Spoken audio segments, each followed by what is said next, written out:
ഭാരതപ്പുഴയിൽ നിർമ്മാണത്തിലിരിക്കുന്ന Kuttippuram കാങ്കക്കടവ് regulator cum ബ്രിഡ്ജിന് സമീപത്തെ മണൽ ഖനനത്തിനെതിരെ പ്രതിഷേധിക്കാൻ UDF. എന്നാൽ വസ്തുതകൾ വളച്ചൊടിച്ചാണ് UDFന്റെ പ്രചരണമെന്നും മണൽ ഖനനം റെഗുലേറ്റർ കം ബ്രിഡ്ജിന്റെ നിർമ്മാണത്തിന്റെ ഭാഗമാണെന്ന പ്രചരണവുമായി ഇടതുപക്ഷവും രംഗത്തെത്തി.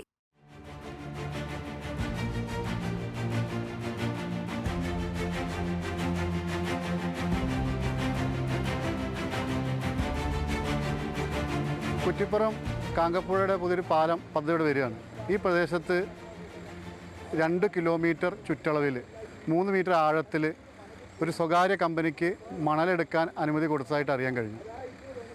എന്ത് പഠനത്തിൻ്റെ അടിസ്ഥാനത്തിലാണ് സർക്കാർ ഇത്തരത്തിൽ രഹസ്യാത്മകമായിട്ട് ഒരു പദ്ധതിക്ക് അനുമതി കൊടുത്തിട്ടുള്ളത്? പാലത്തിൻ്റെ പണി തുടങ്ങുമ്പോൾ തന്നെ ഇവിടെ നിന്നുള്ള മണലൊക്കെ കോരിയത് കൊണ്ടാണ് ഇപ്പോൾ ഇത്രയും രൂക്ഷത അനുഭവപ്പെടുന്നത്. അപ്പോൾ ഇനി ഈ 2 കിലോമീറ്റർ ഈ പറയപ്പെടുന്ന രീതിയിൽ ഇവിടെ നിന്ന് എടുക്കുകയാണെങ്കിൽ ഈ പരിസര പ്രദേശങ്ങളിൽ എവിടെയും വെള്ളത്തിന് ബുദ്ധിമുട്ടുണ്ടാവും. അപ്പോൾ അതുകൊണ്ട് തന്നെ ഇതിൻ്റെ ഒരു ആശങ്ക നല്ല ഇവിടുത്തെ ജനങ്ങൾക്കുണ്ട്, സാധാരണക്കാരായ ആളുകൾക്ക് പ്രത്യേകിച്ചുമുണ്ട്. ഭാരതപ്പുഴയിൽ നിർമ്മാണത്തിലിരിക്കുന്ന കാങ്കക്കടവ് റെഗുലേറ്റർ കം ബ്രിഡ്ജിന്റെ സമീപത്ത് നിന്നും മണൽ ഖനനം നടത്തുന്നതിനെതിരെ UDF മുന്നോട്ട് വയ്ക്കുന്ന വാദങ്ങളാണിതെല്ലാം. എന്നാൽ ഇത് പൂർണ്ണമായും തള്ളുകയാണ് ഇടതുപക്ഷ നേതാക്കൾ. നിർദ്ദിഷ്ട റെഗുലേറ്ററിന്റെ 1 കിലോമീറ്റർ ദൂരം കിഴക്കുഭാഗത്തും 1/2 കിലോമീറ്റർ ദൂരം പടിഞ്ഞാറ് ഭാഗത്തും മണൽ ഖനനത്തിനാണ് നിർദ്ദേശം. 1.5 മുതൽ 2 മീറ്റർ വരെ ഉയരത്തിലും 404 മീറ്റർ വീതിയിലും അടിഞ്ഞുകൂടിയ മണലാണ് നീക്കം ചെയ്യുന്നത്. ഇത് റെഗുലേറ്ററിൽ വെള്ളം സംഭരിക്കുന്നതിന് അനിവാര്യമാണ്.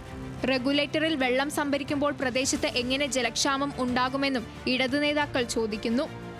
ഇത് പാലല്ലല്ലോ, പാലാണെന്നുണ്ടെങ്കിൽ ശരിയാണ്, മണലെടുക്കുന്നതിന് തന്നെയാണ് അനുവാദം കൊടുത്തിട്ടുള്ളത് എന്ന് പറയാം. ഇത് കാങ്കക്കടവ് റെഗുലേറ്റർ കം ബ്രിഡ്ജ് അല്ലേ? ബ്രിഡ്ജ് മാത്രമല്ലല്ലോ, റെഗുലേറ്റർ കം ബ്രിഡ്ജ് അല്ലേ? റെഗുലേറ്റർ കം ബ്രിഡ്ജ് എന്ന് പറയുമ്പോൾ വെള്ളം നിൽക്കണ്ടേ? അപ്പോൾ അങ്ങനെ വെള്ളം നിൽക്കുന്നതിന് ഉള്ള ആ ഒരു സ്പേസ് മാത്രമാണ്.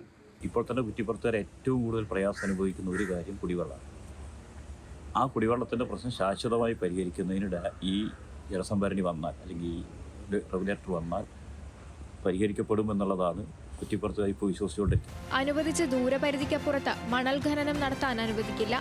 മേഖലയിൽ മുൻപ് മണലെടുക്കാൻ അനുവാദമുണ്ടായിരുന്ന തൊഴിലാളികൾ ഉന്നയിക്കുന്ന പ്രശ്നങ്ങൾ പരിഗണിക്കേണ്ടതാണ് തുടങ്ങിയ ആവശ്യങ്ങളും ഇടതുപക്ഷം മുന്നോട്ട് വയ്ക്കുന്നുണ്ട്.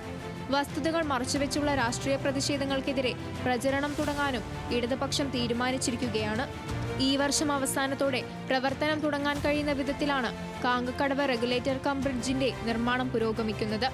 റെഗുലേറ്ററിന്റെ നിർമ്മാണം അവസാന ഘട്ടത്തിലേക്ക് എത്തുമ്പോഴേക്കും മണലെടുപ്പ് ആരംഭിക്കാനാണ് സർക്കാരും ലക്ഷ്യമിടുന്നത്. ന്യൂസ് മലയാളം, മലപ്പുറം.